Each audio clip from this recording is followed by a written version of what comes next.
quinta lição que nós estaremos estudando hoje é fruto do Espírito, o eu crucificado.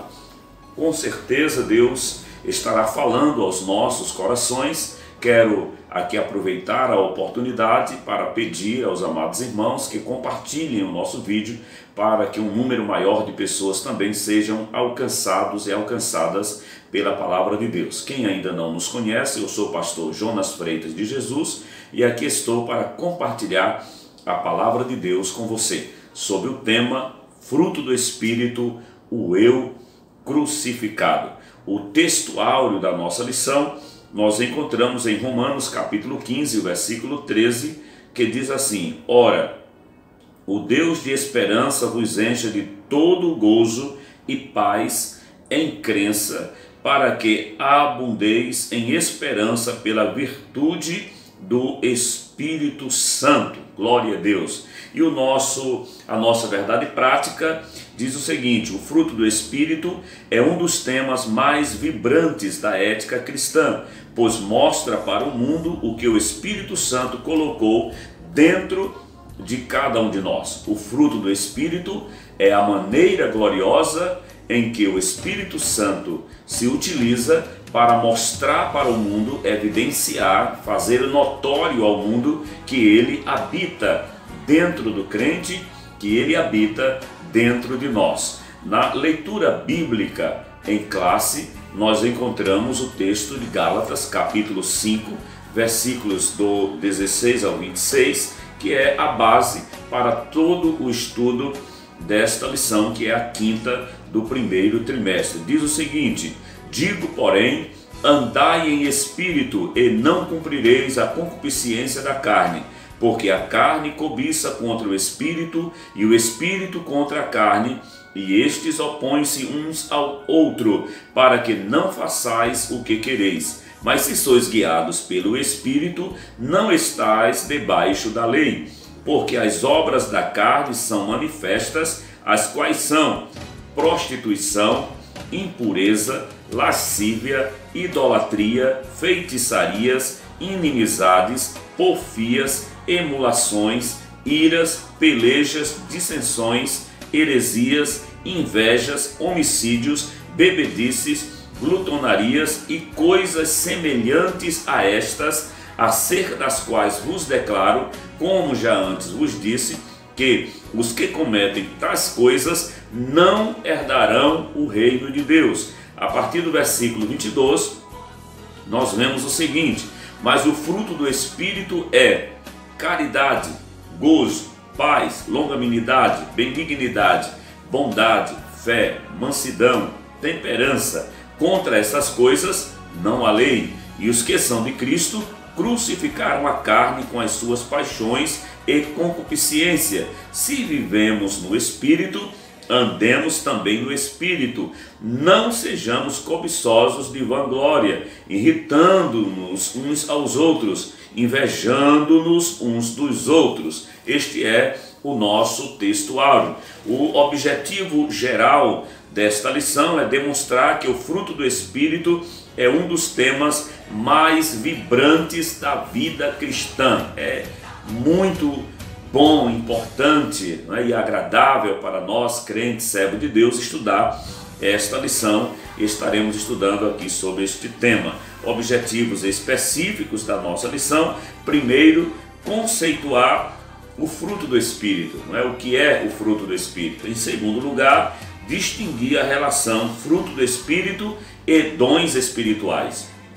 E em terceiro lugar, conscientizar que o Espírito se opõe à carne. Não há nenhuma comunhão entre o Espírito e a carne. Na introdução da nossa lição de hoje, nós podemos ver o seguinte: o fruto do Espírito é o resultado de uma vida cristã abundante e manifestada no relacionamento entre os irmãos e irmãs, na igreja e no lar, na convivência com os descrentes, no trabalho e na sociedade. Por isso devemos entender o conflito entre a carne e o Espírito e a função do fruto do Espírito. O fruto do Espírito tem uma função importantíssima na vida do crente. O fruto do Espírito na vida do crente é o assunto do primeiro tópico da nossa lição. O crente em Jesus é alguém que vive sob o domínio do Espírito. Ele é liberto da lei e dos rudimentos deste mundo. Glória a Deus. Quem anda guiado pelo Espírito Santo e evidencia os seus frutos, ele é liberto. Liberto dos rudimentos deste mundo. Mas isso não significa que nós vivemos uma vida passiva. O fruto do Espírito é a expressão do Espírito na vida do crente.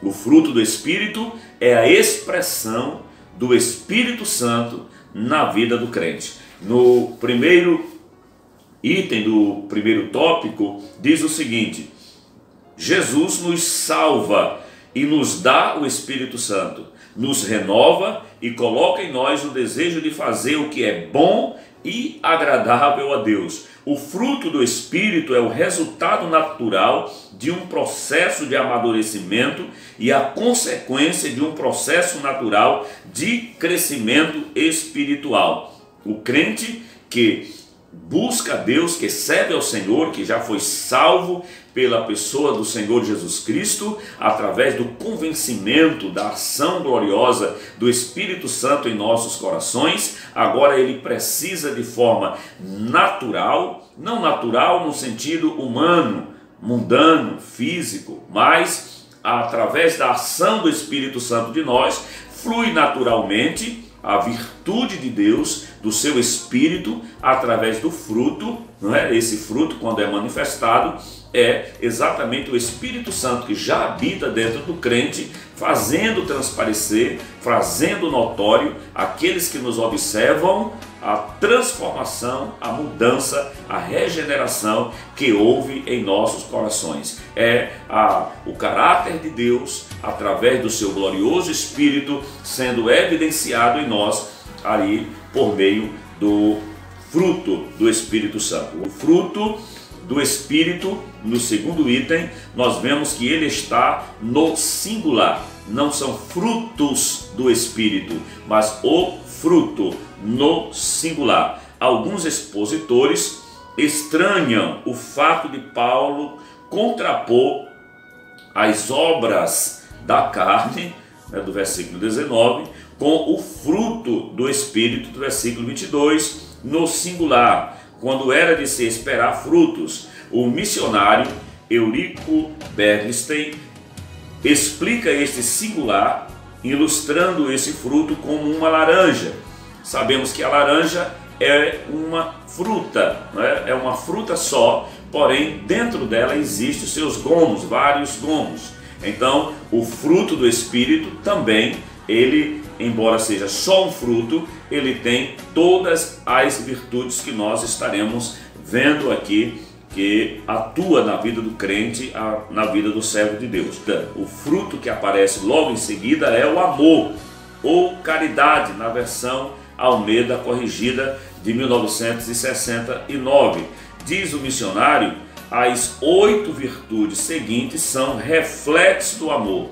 Então, gozo, paz, longanimidade, benignidade, bondade, fé, mansidão, temperança são reflexos do amor. O fruto principal aqui é o amor. A forma singular sugere que nelas se produz a unidade de caráter de Cristo. As 9 graças mencionadas, todas elas em contraste com as confusões da obra da carne. Então nós entendemos exatamente que a Bíblia está correta e que existe um fruto do Espírito que é encabeçado, como nós vimos aqui, pelo fruto chamado de amor ou caridade, e as demais são virtudes do fruto chamado amor.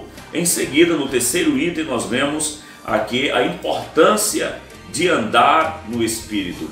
Há uma recomendação da parte de Deus, aqui através do apóstolo Paulo, no versículo 16, que nós precisamos andar no Espírito. Ser guiado pelo Espírito significa, na linguagem paulina, vitória sobre os desejos e impulsos carnais. Andar no Espírito é uma expressão que indica viver corretamente. Andar no Espírito é viver corretamente em humildade, submissão e santidade. O apóstolo Paulo usa termos similares para se referir a esse estilo de vida dos crentes, para que possais andar dignamente diante do Senhor, agradando-lhe em tudo, frutificando em toda boa obra e crescendo no conhecimento de Deus. Colossenses capítulo 1 e o versículo 10. Ainda Tessalonicenses, 1 Tessalonicenses 4:1 diz: andar no Espírito. Efésios 5:2, andai em amor. E ainda Efésios 5:8, andai como filhos da luz. Colossenses 2:6, andai nele. Então o apóstolo Pedro também nos ensina: andai em temor durante o tempo da vossa peregrinação. Então a nossa maneira de andar, ela deve expressar para o mundo a presença de Deus em nós, do Espírito Santo em nós, e isto, queridos irmãos, é uma grande responsabilidade. Ter o Espírito Santo em nossa vida é um grande privilégio, mas também uma grande responsabilidade em demonstrar, em evidenciar, em fazer que seja notório para o mundo, não é, que Deus habita em nós, o seu Santo Espírito habita em nós, e isto será revelado através do fruto do Espírito, que é o amor e as virtudes que seguem a partir daí, como nós acabamos de ver no segundo item do primeiro tópico. Isso aqui é muito importante para todos nós. No segundo tópico da nossa lição, nós vemos o seguinte: diferença e relação entre o fruto e os dons do Espírito. Nós veremos aqui neste ponto que o fruto ainda é mais importante. Ambos são importantes, porém o fruto se torna mais importante, porque os dons são temporários, são para esta vida, enquanto a igreja estiver aqui, militando aqui na terra. Porém, o fruto do Espírito, o amor, ele vai prevalecer, mesmo quando cessar os dons, o fruto permanecerá. Nós vemos aqui que os dons espirituais e o fruto do Espírito têm a sua origem em uma mesma fonte.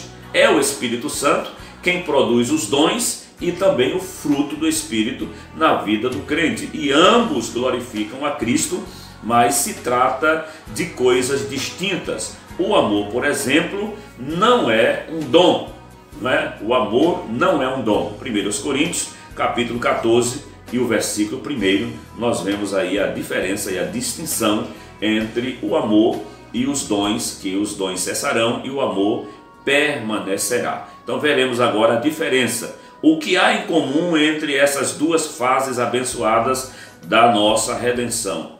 O que há em comum entre essas duas fases abençoadas da nossa redenção é a fonte. Então, a mesma fonte que produz os dons é a que produz o fruto. E sabemos que a fonte é o Espírito de Deus, que é o próprio Deus que habita em nós. A primeira e a maior modalidade do fruto do Espírito é o amor. As demais modalidades são reflexos do amor. O apóstolo Paulo usa o amor como representante do fruto do Espírito ao comparar o fruto com os dons do Espírito. O amor é superior aos dons. Então isso quer dizer que não é importante, relevante para o crente evidenciar os dons se não tiver o amor. O amor é mais importante, é o caminho ainda mais excelente que nós lemos em 1 Coríntios capítulo 12, versículo 31, que é o último do capítulo 12, que abre aí o espaço para o caminho mais excelente que nós vemos no capítulo 13 da epístola de Paulo aos Coríntios, da primeira epístola. Por essa razão, o amor encabeça a lista que nós vemos em Gálatas capítulo 5, versículo 22. E em outras passagens prevalece a supremacia do amor. Podemos ver que o amor também prevalece. 1 Coríntios capítulo 13 e o versículo de número 13, Gálatas 5:13 e ainda capítulo 6, versículo 1 e 2. Vamos ler essa passagem 13 de 1 aos Coríntios. Vejamos aqui o que nos diz a palavra de Deus. Agora, pois, permanecem a fé, a esperança e o amor. Estes três, porém, o maior destes é o amor. Por que isto?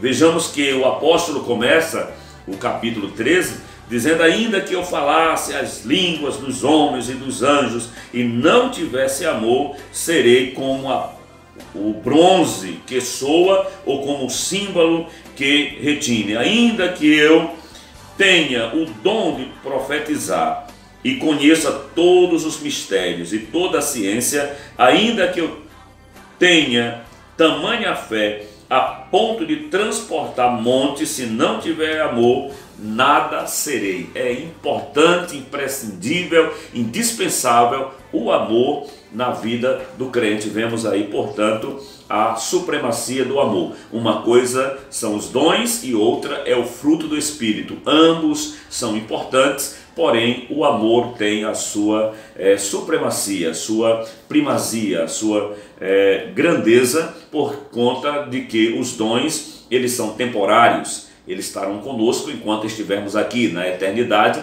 não precisaremos dele. No segundo item do segundo tópico, nós vemos os dons na igreja. Convém relembrar que os dons são importantes. Isso não significa que devemos desprezá-los. Não, a igreja precisa ter os dons, evidenciar os dons, buscar os dons do Espírito Santo sobre a sua vida. Isso aqui é de suma importância. Por isso a palavra do Senhor nos diz em 1 Coríntios capítulo 12, versículo 1, não ignorem os dons espirituais. Precisamos ter esses dons. No versículo 31 do capítulo 12 de 1 Coríntios, há a orientação que busquemos os melhores dons. Ainda em 1 Tessalonicenses 5 e 20, não desprezeis as profecias. Os dons são comparados a um andaime, não é? E a igreja que está numa construção, e a igreja um edifício.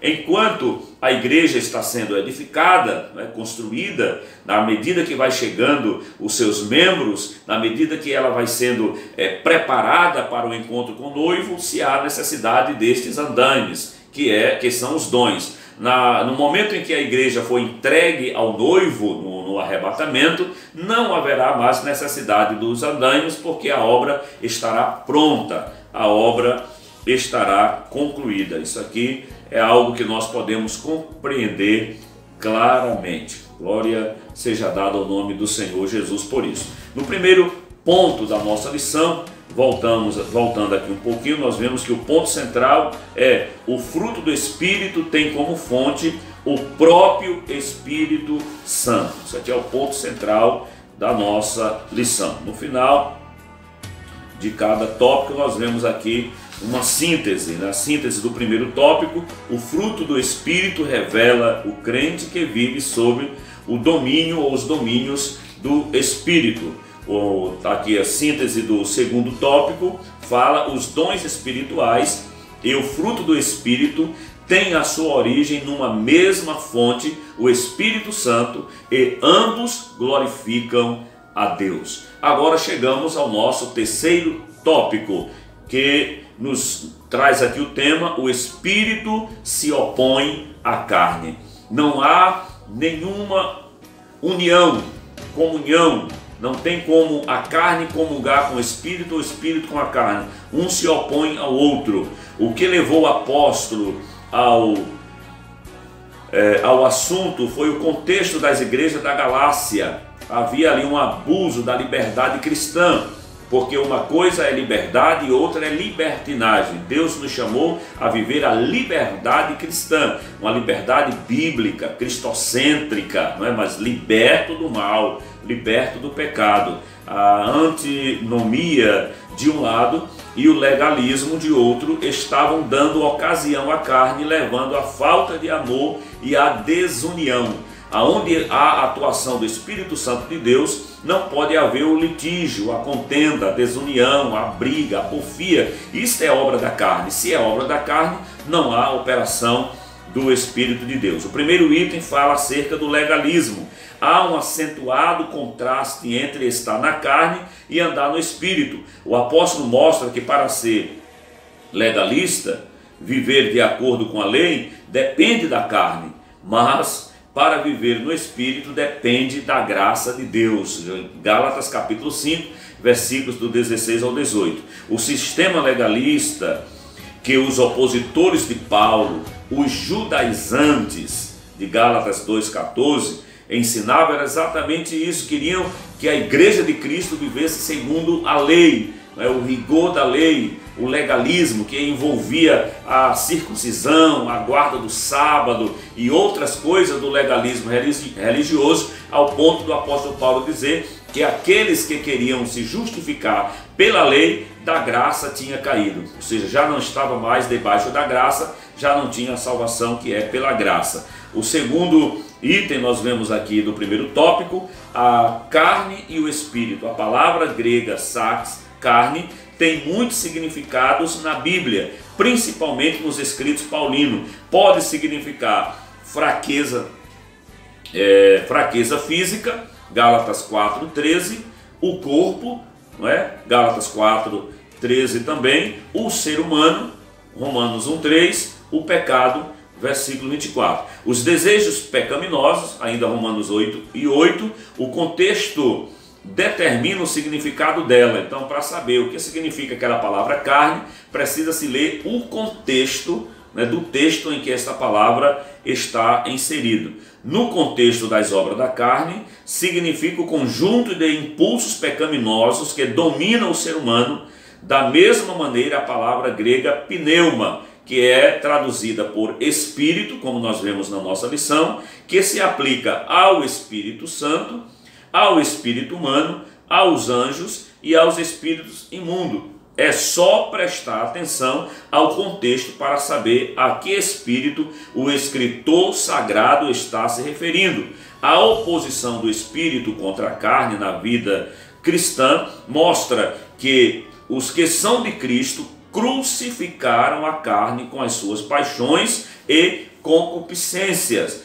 Versículo 24. É isso que acontece conosco diariamente, não é? A morte do eu. Quando nos deixamos ser guiados ou dirigidos pelo Espírito Santo, a carne é mortificada e o Espírito de Deus é vivificado e vivificador em nós e através de nós para também abençoar outras vidas. No terceiro item do terceiro tópico, nós vemos a questão dos vícios. O apóstolo apresenta uma lista de 15 vícios que ele chama de obras da carne. É chamado aqui de obra da carne. Versículos do 19 ao 21. Outras listas aparecem nas epístolas paulinas. Romanos capítulo 1, versículo do 29 ao 31, 1 Coríntios capítulo 6, versículos 9 e 10, 1 Timóteo capítulo 1, versículo 9 e 10. Paulo não pretende aqui ser exaustivo ao ponto de citar todas as obras da carne, mas essa lista são aqui representativas em Gálatas, pois ele acrescenta e coisas semelhantes a esta, quer dizer que ainda há outras coisas, outras obras da carne que podem ser evidenciadas, vistas, demonstradas na vida de alguém, além daquelas que ele aqui menciona, acerca das quais vos declaro, como já antes vos disse, que os que cometem tais coisas não herdarão o reino de Deus. Podemos classificar esses vícios em 3 categorias. Letra A, esses vícios ou obras da carne aqui são classificados em 3 categorias. Letra A, sexo. Vem aqui, sexo ilícito, que é prostituição, impureza e lascívia. O sexo dentro do casamento é bênção de Deus para o homem, é bênção de Deus para a mulher. Porém, fora disto é ilícito. E é chamado de prostituição, impureza e lascívia, que é pecado, não é? São vícios, são obras da carne que levam o homem à perdição. Letra B, pecados de ordem religiosa, que são idolatria e feitiçaria. Idolatria e feitiçaria. Letra C, pecado de ordem social, que são inimizades, porfias, emulações, iras, pelejas, dissensões, heresias, invejas, homicídios, bebedices e glutonarias. Estas coisas aqui, estes vícios, estas obras da carne, são extremamente nocivas à vida cristã. Nós precisamos ter muito cuidado, porque não pode existir ou coexistir as obras da carne na vida do homem, ao tempo que o fruto do Espírito também é demonstrado. Um se opõe ao outro. Então nós ou somos guiados pelo Espírito Santo ou somos dominados pela obra da carne, e nós precisamos ter esta batalha diária, contínua, a cada momento, a cada instante. É um inimigo que está mais próximo do crente, é a própria carne com as suas paixões e concupiscências. Certa feita alguém perguntou para um homem de Deus como ele deveria fazer para estar cheio do Espírito Santo, viver cheio do Espírito Santo. E o homem de Deus disse para ele: vá até o rio, até o açude, leve uma peneira e encha esta peneira de água e traga aqui para mim. E aquele jovem rapaz, no desejo, de entender o que é ser cheio do Espírito, ele foi lá e colocava a peneira dentro da água. A peneira estava ali imersa na água, submersa na água, cheia de água. Quando ele tirava para levar, ela esvaziava e secava. E ele repetiu isso por algumas vezes, até que chegou lá no homem de Deus e disse: olha, homem de Deus, é impossível encher esta peneira de água, ela só fica cheia enquanto ela está dentro da água, dentro do açude. Ele disse: assim é ser cheio do Espírito Santo. Você só poderá estar cheio do Espírito Santo enquanto você estiver mergulhado no Espírito Santo de Deus. Se você procurar sair por um momento, por um instante, você se esvazia imediatamente. Portanto, a conclusão da nossa lição de hoje: cabe a cada crente fazer aqui uma análise introspectiva, uma análise dentro de si mesmo,